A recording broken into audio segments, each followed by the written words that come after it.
her true story from North Carolina. My son texted me the words, "for your own good," and then showed up with a moving truck. He stood in my doorway in a golf shirt and sunglasses like he was doing me a kindness. Beside him, my daughter-in-law, Lila, balanced a clipboard and a smile that never reached her eyes. "Mom," he began, the way people say hello to a child who's about to be told no. "We've decided it's time. We found a nice place with activities. You can't keep living alone." He didn't ask. He didn't sit. He gestured behind him at the men waiting to lift my life into plastic bins. I was still in my garden gloves. The tomatoes needed twine. The kettle had just begun to whisper. I looked past him at the azaleas I'd planted when his father was still alive. A goldfinch hopped along the rail. Nothing in the yard knew my life had been reassigned. "I have church on Thursday," I said mildly, "because dignities come in small appointments, too." Lila glanced at her clipboard. "They have a chapel." "I have a house," I said softer, "built with 2 sets of hands." "Which is exactly why it's not safe anymore," my son replied, stepping in without waiting. He had a voice for clients and a voice for me. This was the client voice. "You fell last month." "I tripped on a rug corner," I said. I got up. He wandered toward the hallway as if the act of walking through my rooms gave him custody. "You misplaced your keys."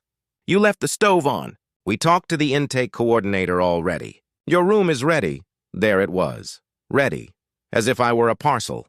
I could have told you it started with a missed key or a quiet Tuesday. It didn't. It started the day after my husband's funeral when my son took my purse from the chair and said, "Let me handle things for a while." And I said yes because grief is heavy and help sounds like mercy. It started when he put me on a joint account to make bill pay easier. It started with a stack of forms labeled Power of Attorney that I signed in a fog I mistook for trust. I'm not foolish. I am a woman who loved her family out loud and then learned to read the small print on her own life. "Hold on," I said now and took off my gloves. "We'll do this properly. Sit." My son rolled his eyes. Lila stared at the movers over his shoulder and made a small circle with her pen. "Hurry."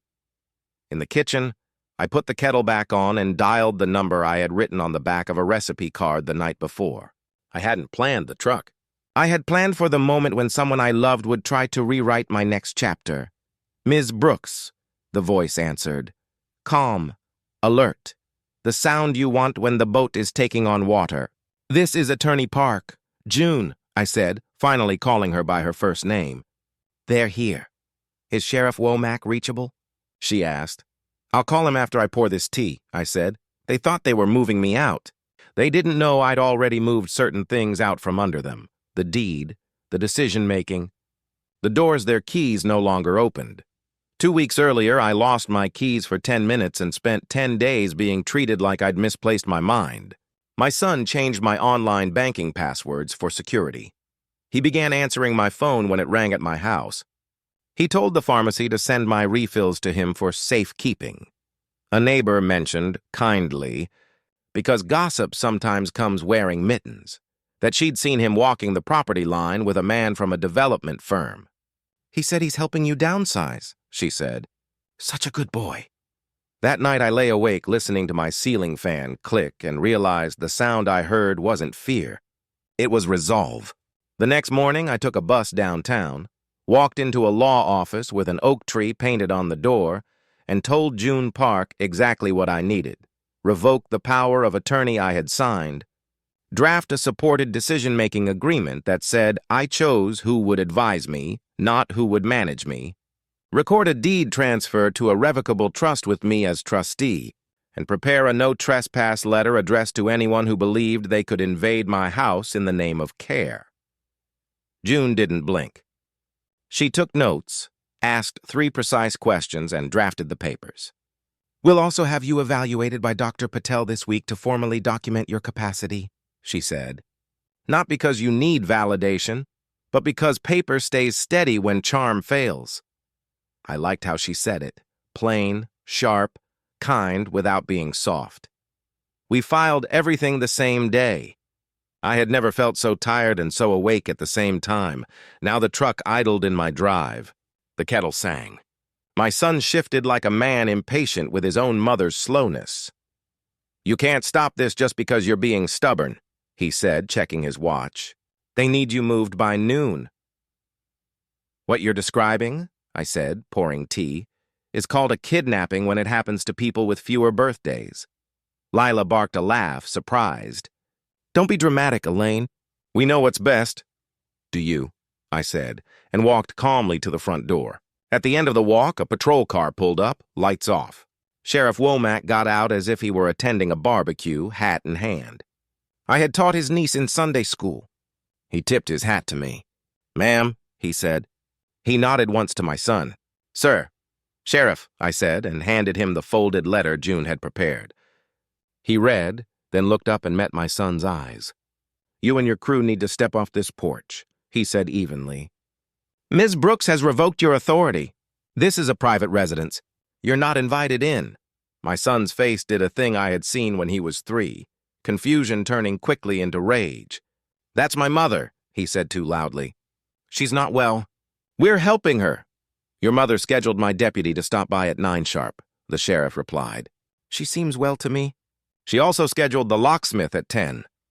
He tipped his chin toward the street where a van had just turned into my drive.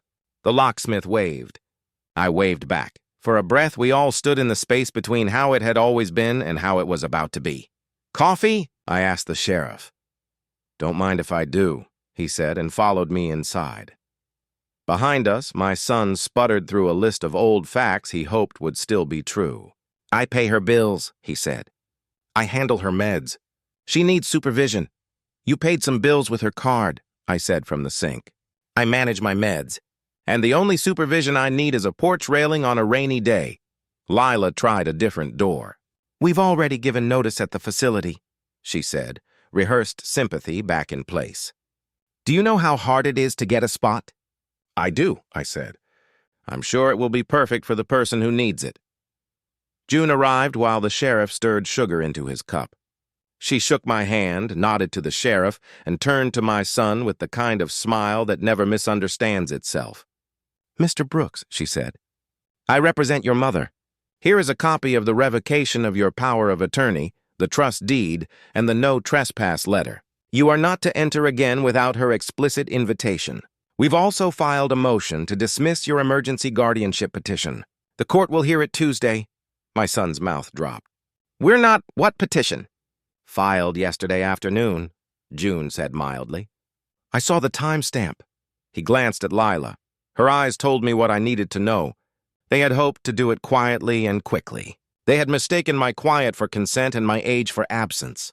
Common mistakes. By noon, the truck was gone. The locksmith's drill stopped whining. New keys sat in a small brass dish by the door. I handed one to the sheriff for the key log he kept for welfare checks. I handed one to June. I kept the third for myself. It felt dense in my palm. True things often do. Tuesday, we sat in a courtroom that smelled like paper and old carpet. Guardianship Court is an odd church. People come to lay their lives at the feet of strangers and ask to be held or to be freed.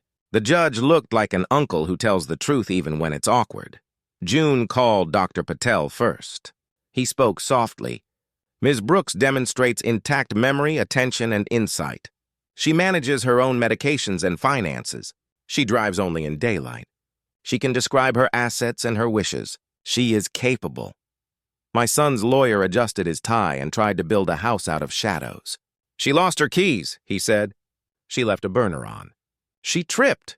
"So have I," the judge said, deadpan, and waited for him to continue. June stood and placed 3 photographs on the clerk's table. Me at the bank opening my trust. Me at the pharmacy picking up my own prescriptions. Me at my kitchen table, lists in neat script. "Competence is not the absence of humanity," she said. "It is the presence of choice." The judge dismissed the petition within 15 minutes. He turned to my son. "You don't get to take someone's life because you're impatient to manage it," he said. "That's not care. That's control." Outside, under a sky the color of washed denim, June asked, "What next?" "Now," I said. "I stopped living like a woman who is waiting to be managed." We met again that afternoon. June drafted a simple letter. Effective immediately, all joint accounts would be closed. All auto-pays moved to my trust. All third-party access revoked. I sat in the bank manager's office while she clicked and nodded and apologized for assumptions she hadn't made but worked inside anyway. "Happens more than you think," she whispered, sliding me a new debit card. "Good for you, good for me." I liked the way it sounded.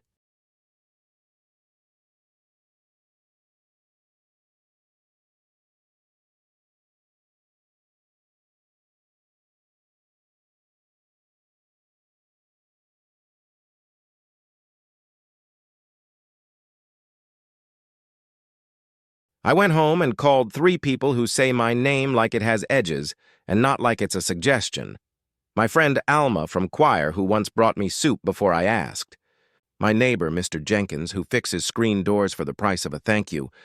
And my pastor, who prays like a woman who believes geography doesn't stop God. "I'm hosting dinner on Sunday," I told them. "Potluck if you want. I'm making roast chicken. Bring anyone who needs a seat." Sunday, 8 people squeezed around my table. We passed bread and told the kind of stories that do not get you likes, just neighbors. Mr. Jenkins cried into his napkin once and no one looked away. Alma sang the grace like an apology and a promise. We used the good plates. If I'm going to feed people, I'm not going to do it like my life is already boxed. A month later, I did the thing no one expected and everyone eventually understood. I sold the house. Not because I was chased out, because my rooms had learned the sound of other people's plans, and it is hard to sleep inside that echo. I bought a small bungalow in town with a screened porch and a maple tree that throws shade on purpose. It smells like coffee and lemon oil and books. I donated part of the proceeds to our library and part to a new program at the senior center called Porchlight. Small grants for older adults to hire lawyers, locksmiths and locksmiths of the heart, counselors who teach you the difference between being helped and being handled. My son came by once after the court date.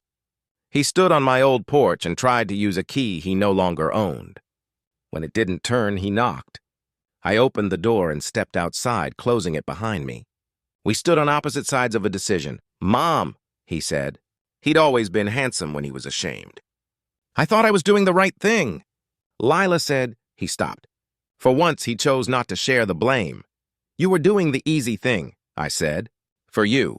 We were scared. "Of me falling," I said. "Or of me standing?" He swallowed. "Can we start over?" "Yes," I said. "At my table.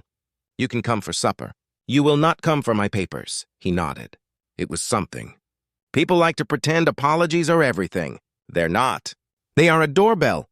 You still decide whether to open and how wide. He brought the grandkids on a Wednesday. They sat on the floor and ate strawberries and asked if the maple tree made syrup. I said, "Not that kind." We looked up how to tell the difference. That's what family is for, learning things together and letting each other be wrong on the way. Lila did not come. I did not ask. I still trip sometimes. I still misplace my glasses.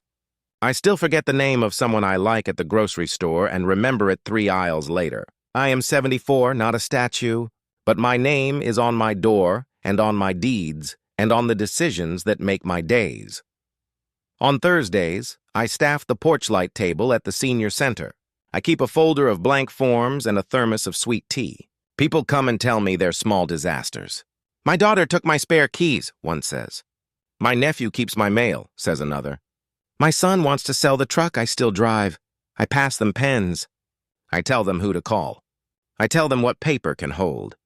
I tell them the sentence that saved me and saves me still. Help is not the same as control. One morning, a woman from the county office came by to take a photo for a newsletter. "What should the caption say?" she asked. "Write this," I said. She didn't get rescued. She remembered she had a hand. Some nights I sit on my screened porch with a book open and my eyes closed. The maple moves like prayer. The kettle whistles and I let it. I light a candle for Leonard, who loved me best when I left the radio on, because silence made him think of his father's temper. I tell him the news he already knows. I am okay. I am more than okay. I am in a life that fits. My son sends pictures of the kids sometimes. I save them. He came for supper 3 times in 6 months, then didn't for a while. It is a slope, not a switch. I am not policing it. I am noticing. When he comes, I give him a plate. When he doesn't, I put leftovers in a container for Alma. I have a new sign by my front door that Mr. Jenkins carved from scrap maple. Ring once for hello. Ring twice for help. Don't knock like you own the place. If this story is a mirror, I hope you see this much. Your name belongs on your own papers. Your keys are not a favor. Your home is not a gift to be taken back. You don't have to prove you deserve a chair at your own table. This is Grandma True Stories. We tell them plain. We tell them after the casseroles are gone and the flowers have browned. We tell them so other women will know where the doorknobs are. If you believe dignity doesn't have an expiration date, if you know kindness isn't the same as surrender, if you're ready to write your name where it always belonged, pull up a seat. We saved you one.